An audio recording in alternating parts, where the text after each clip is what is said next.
It is Fortress Fermanagh.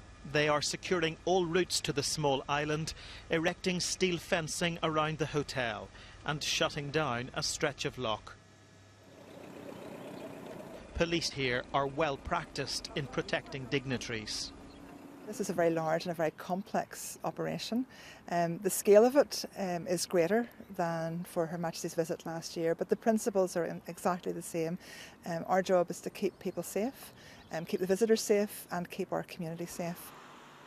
The barricade stretches for miles upon miles. So will the tailbacks when 8 world leaders arrive. Security measures include the return of vehicle checkpoints. They were commonplace during the Troubles. Parts of Northern Ireland will be under effective lockdown. Hundreds of armoured vehicles are being deployed.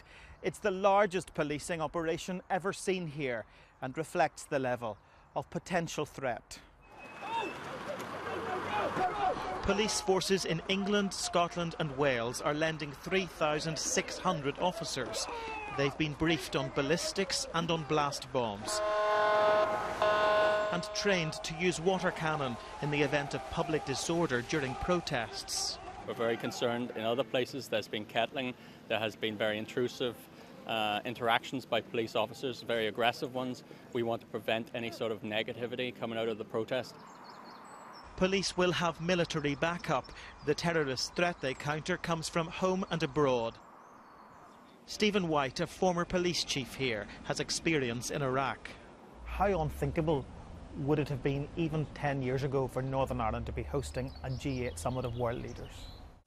It certainly would have been a very difficult challenge, I think, from the perspective of police officers. You know, they're always willing to take on a challenge, but for the outside world and indeed politicians and members of the community here, they probably would have seen it as an impossibility. Policing costs could top £50 million, but they cannot afford any breach of security here.